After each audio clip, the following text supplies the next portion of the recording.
Apa makna dari Tuhan menciptakan semesta?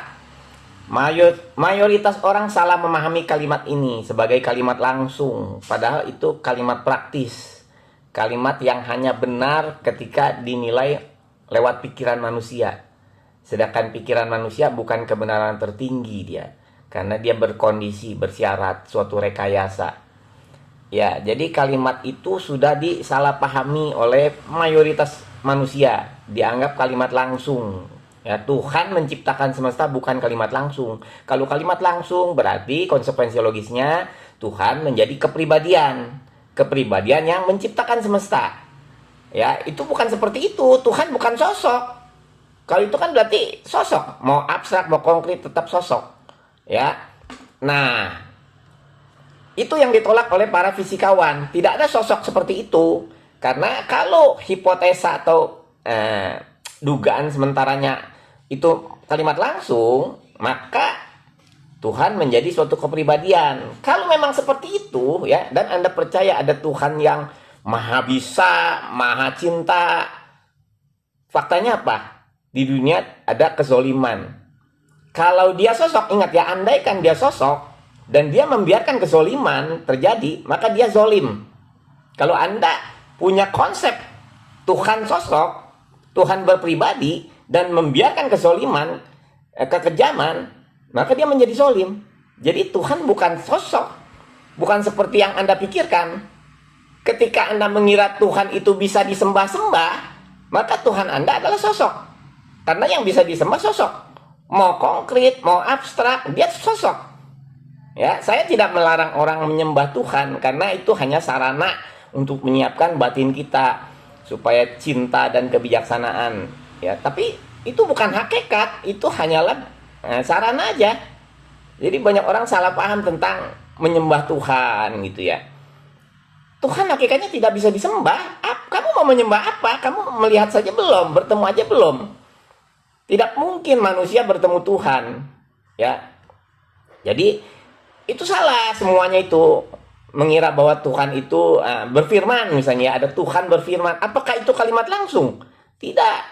Kalau itu kalimat langsung berarti Tuhan Anda sosok lagi, sosok yang berkata-kata.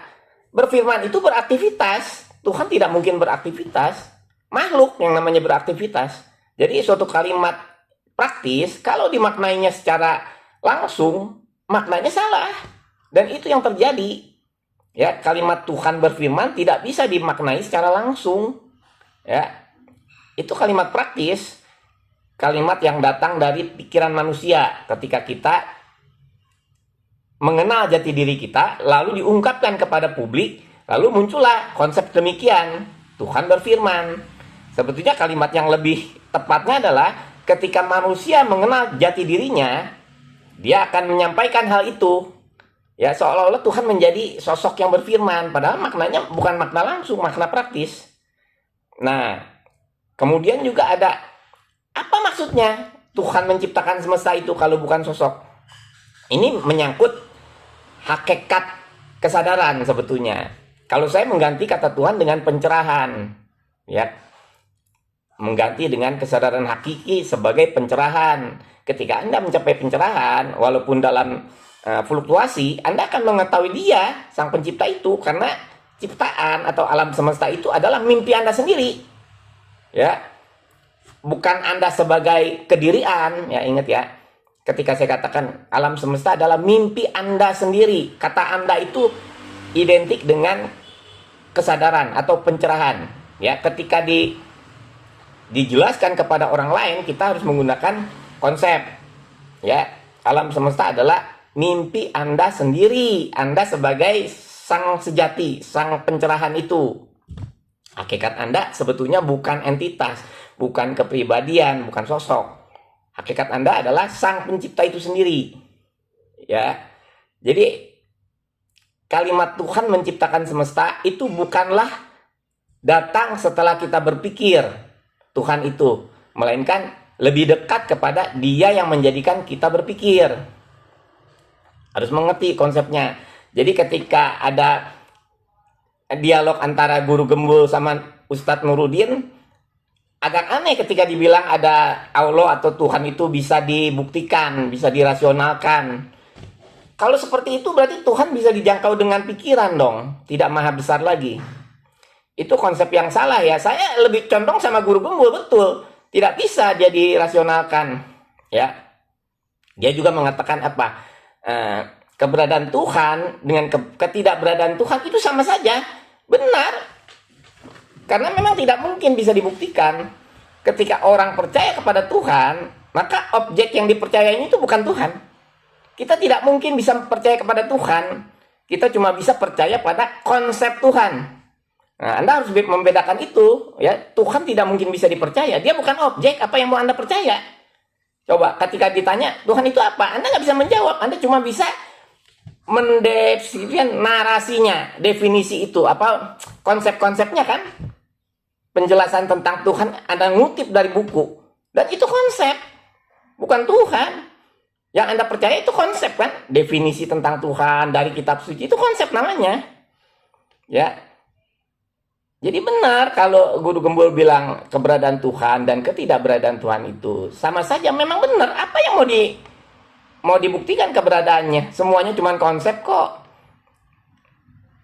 Jadi kalau ngomongin Tuhan harus di dalam pencerahan gitu. Tanpa pencerahan tidak bisa. Ya, seperti saya bilang, dia bukan datang setelah kita berpikir. Kalau Anda beriman kepada Tuhan, Anda percaya kepada Tuhan, itu artinya datang setelah Anda berpikir. Karena iman dan kepercayaan itu datang setelah Anda berpikir. Sedangkan hakikat dia lebih dekat kepada yang menjadikan kita berpikir. Jadi konsepnya terbalik. Kalau Anda mengira bahwa Tuhan Anda bisa Anda imani, bisa percayai gitu ya. Bukan saya melarang orang beriman pada Tuhan ya. Sekali lagi itu sebagai sarana kebajikan, sarana cinta kasih gitu. Nah, sekarang agama yang benar yang mana? Nah, kalau saya tanya apa sih patokan kebenaran spiritual itu? Banyak kan orang nggak bisa jawab kok. Ya, taunya cuma membenarkan dogma. Akal budi Anda itu hanya melakukan pembenaran kepada agama Anda. Ketika Anda lahir di keluarga A, Anda akan membenarkan A. Mayoritas kan seperti itu. Nah, agama yang asli itu di dalam diri kita, bukan di luar. Kalau Anda tidak menggunakan sesuatu yang di dalam diri Anda untuk bisa memvalidasi yang di luar, maka semuanya menjadi tidak valid. Ya, pemilihan agama Anda tidak valid karena dasarnya bukan dari dalam. Anda tidak bisa menggunakan dari luar dipakai beriman sebetulnya ya. Walaupun itu suatu keniscayaan. Ya. Kalau namanya dari luar ke dalam namanya taklid. Iman buta atau iman setengah buta. Anda harus mencari pembenaran-pembenaran di dalam pernyataan-pernyataan. Lalu dicocok-cocokkan dengan misalnya kemajuan teknologi. Apapun juga Anda cocok-cocokkan di situ. Kalau bumi bulat, Anda cocokkan. Seolah-olah kitab suci Anda membenarkan itu. Kalau bumi datar, Anda juga mengatakan itu benar. Artinya cocokologi dong. Benar nggak? Saya katakan agama yang asli di dalam diri, bukan yang di luar. Nah, jadi orang salah paham ketika menggunakan agama masa lalu untuk dipakai dalam praktik spiritualnya. Itu jalan yang tidak ideal. Dan mayoritas melakukan itu, 95% ke situ. Yang ideal tuh harusnya dari dalam keluar. Ya, karena yang di luar adalah cerminan dari yang di dalam. Nah, gitu. Ketika Anda sudah terbuka nuraninya dari hijab-hijab itu, Anda akan menemukan Muhammad zaman now, Kristus zaman now. Bukan menggunakan buku yang tidak pernah diverifikasi oleh nabinya. Seolah-olah nabi tidak ada lagi sekarang. Setiap umat beragama mengira bahwa nabinya adalah nabi yang terakhir. Itu kan cocokologi. Anda tidak tahu apa kebenarannya, apa dasarnya, standarnya, apa kebenaran itu. Coba jawab. Kalau Anda tidak bisa menunjukkan tolok ukur Anda untuk membenarkan agama Anda, berarti itu namanya iman buta. Ya. Ada selalu Tuhan tidak pernah kekurangan utusannya untuk datang gitu ya. Dan ada sekarang, zaman sekarang itu ada datang selalu ya. Kalau Anda pergi ke Cibubur ada itu utusan Tuhan tuh, Gurinder gitu ya. Bukunya kitab suci saya namanya Panggilan Maha Guru. Anda bisa googling, bisa beli di Tokopedia tuh. Cukup dulu sekian ya.